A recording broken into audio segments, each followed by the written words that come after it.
सुजस आवाज राजस्थान, एक आवाज जो हमेशा आपके साथ, जन जन के साथ हाजिर है। ताजा तरीन पेशकश।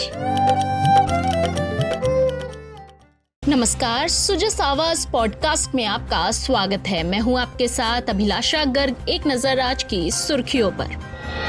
मन की बात कार्यक्रम के 122वें संस्करण में प्रधानमंत्री ने किया देशवासियों को संबोधित। ऑपरेशन सिंदूर को आतंकवाद के खिलाफ वैश्विक लड़ाई में बताया निर्णायक मोड़। खेलो इंडिया प्रतियोगिता में राजस्थान को पदक तालिका में तीसरा स्थान प्राप्त होने पर प्रधानमंत्री ने दी बधाई। राजस्थान के हंसराज सहित देश भर के प्रतिभाशाली खिलाड़ियों का किया उत्साहवर्धन। एसएमएस में गलत ग्रुप का ब्लड चढ़ाने के प्रकरण में चिकित्सा मंत्री ने ली उच्च स्तरीय बैठक। निष्पक्ष और पारदर्शी जांच के लिए गठित की 5 सदस्यीय उच्च स्तरीय कमेटी। और अब खबरें विस्तार से। प्रधानमंत्री श्री नरेंद्र मोदी ने आज मन की बात के 122वें संस्करण में देशवासियों को संबोधित किया। मुख्यमंत्री श्री भजनलाल शर्मा ने नई दिल्ली में मन की बात कार्यक्रम का श्रवण कर उनका आत्मीय मार्गदर्शन प्राप्त किया। प्रधानमंत्री ने ऑपरेशन सिंदूर के तहत पाकिस्तान और पाकिस्तान अधिकृत कश्मीर POK में भारतीय सेना द्वारा ध्वस्त किए गए आतंकवादी ठिकानों की तस्वीरें भी साझा की। प्रधानमंत्री मोदी ने ऑपरेशन सिंदूर को आतंकवाद के खिलाफ वैश्विक लड़ाई में एक निर्णायक मोड़ बताया और भारतीय सशस्त्र बलों की सटीकता और साहस की सराहना की। साथियों, ऑपरेशन सिंदूर के दौरान हमारी सेनाओं ने जो पराक्रम दिखाया है, उसने हर हिंदुस्तानी का सिर ऊंचा कर दिया है। जिस प्रिसीजन के साथ, जिस सटीकता के साथ हमारी सेनाओं ने सीमा पार के आतंकवादी ठिकानों को ध्वस्त किया, वो अद्भुत है। ऑपरेशन सिंदूर ने दुनिया भर में आतंक के खिलाफ लड़ाई को नया विश्वास और उत्साह दिया है। साथियों, ऑपरेशन सिंदूर सिर्फ एक सैन्य मिशन नहीं है, ये हमारे संकल्प, साहस और बदलते भारत की तस्वीर है। मैं भी 3 दिन पहले बीकानेर गया था। वहां बच्चों ने मुझे ऐसी ही एक पेंटिंग भेंट की थी। ऑपरेशन सिंदूर ने देश के लोगों को इतना प्रभावित किया है कि कई परिवारों ने इसे अपने जीवन का हिस्सा बना लिया है। साथियों, हमारे जवानों ने आतंक के अड्डों को तबाह किया। यह उनका अदम्य साहस था और उसमें शामिल थी भारत में बने हथियारों, उपकरणों और टेक्नोलॉजी की ताकत। उसमें आत्मनिर्भर भारत का संकल्प भी था। हमारे इंजीनियर्स, हमारे तकनीशियन, हर किसी का पसीना इस विजय में शामिल है। इस अभियान के बाद पूरे देश में वोकल फॉर लोकल को लेकर एक नई ऊर्जा दिख रही है। मन की बात कार्यक्रम के दौरान प्रधानमंत्री श्री नरेंद्र मोदी ने खेलो इंडिया प्रतियोगिता में राजस्थान के हंसराज सहित देश भर के प्रतिभाशाली खिलाड़ियों का उत्साहवर्धन किया। खेलो इंडिया प्रतियोगिता में राजस्थान को पदक तालिका में तीसरा स्थान प्राप्त होने पर प्रधानमंत्री श्री मोदी ने खिलाड़ियों को हार्दिक बधाई और शुभकामनाएं दी। उन्होंने खिलाड़ियों के उत्कृष्ट प्रदर्शन, समर्पण और अथक प्रयासों की सराहना करते हुए उनके उज्जवल भविष्य की कामना की। साथियों, बीते दिनों खेलो इंडिया गेम्स की बड़ी धूम रही। खेलो इंडिया के दौरान बिहार के 5 शहरों ने मेजबानी की थी। वहां अलग अलग कैटेगरी के मैच हुए थे। पूरे भारत से वहां पहुंचे एथलीट्स की संख्या 5000 से भी ज्यादा थी। इस आयोजन में यहां कई यूनिक चीजें हुई हैं। खेलो इंडिया यूथ गेम्स का ये पहला आयोजन था जो ओलंपिक चैनल के जरिए दुनिया भर में पहुंचा। पूरे विश्व के लोगों ने हमारे युवा खिलाड़ियों की प्रतिभा को देखा और सराहा।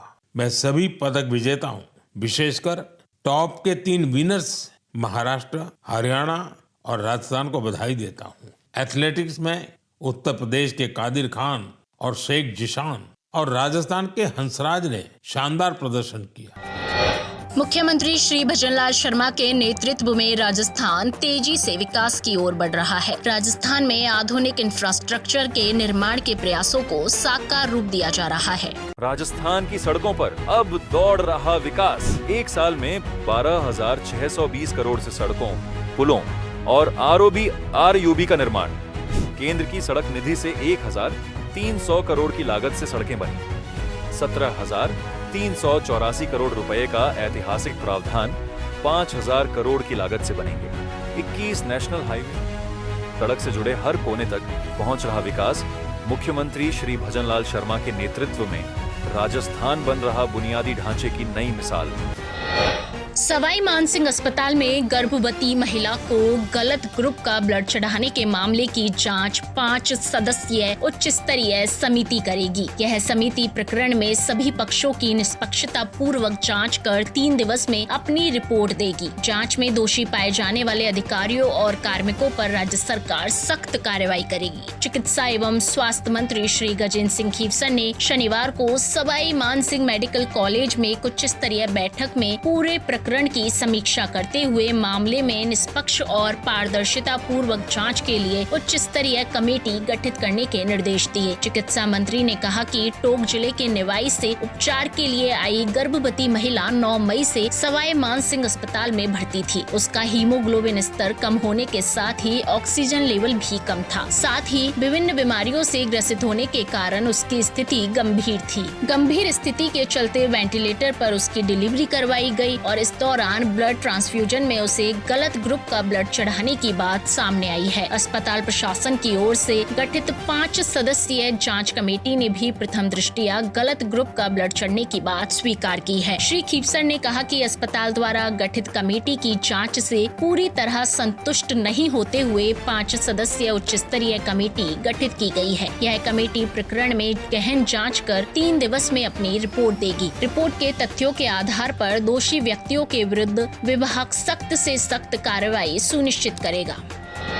चिकित्सा और स्वास्थ्य विभाग की ओर से प्रदेश भर में संचालित विभिन्न स्वास्थ्य कार्यक्रमों को पब्लिक और पेशेंट फ्रेंडली बनाया जाएगा तथा इनकी और अधिक प्रभावी क्रियान्विति सुनिश्चित की जाएगी। लू तापघात जांच, दवा और उपचार सेवाओं की गुणवत्तापूर्ण उपलब्धता, उपकरणों की क्रियाशीलता पर विभाग का विशेष रूप से फोकस रहेगा। राजधानी से लेकर गाँव ढाणी तक स्वास्थ्य सेवाओं में किसी भी स्तर पर कोई लापरवाही सामने आई तो जिम्मेदारी तय की जाएगी और सख्त कार्रवाई सुनिश्चित की जाएगी। चिकित्सा और स्वास्थ्य विभाग की प्रमुख शासन सचिव श्रीमती गायत्री राठौड़ ने शनिवार को स्वास्थ्य भवन में आयोजित वीडियो कॉन्फ्रेंस में इस संबंध में विस्तृत दिशा निर्देश दिए। उन्होंने कहा कि राज्य सरकार का ध्येय है कि जन जन को स्वास्थ्य सुविधाओं की प्रदायगी बिना किसी कठिनाई के हो और गुणवत्तापूर्ण सेवाएं मिले। इसे ध्यान में रखते हुए ग्रास रूट लेवल तक प्रोएक्टिव अप्रोच के साथ काम किया जाए। सेवाओं की प्रदायगी में किसी भी स्तर पर कोताही बर्दाश्त नहीं की जाएगी। प्रमुख शासन सचिव ने कहा कि राज्य स्तरीय अधिकारी, मुख्य चिकित्सा और स्वास्थ्य अधिकारी सहित अन्य अधिकारी यह सुनिश्चित करे कि चिकित्सा संस्थानों में जांच, दवा और उपचार सुविधाओं में किसी तरह की कमी नहीं रहे। लू तापघात की स्थितियों को ध्यान में रखते हुए पुख्ता इंतजाम किए जाए। दवाओं की उपलब्धता, ऑक्सीजन प्लांट्स और उपकरणों की क्रियाशीलता का विशेष ध्यान रखा जाए। दवाओं की आपूर्ति में किसी तरह की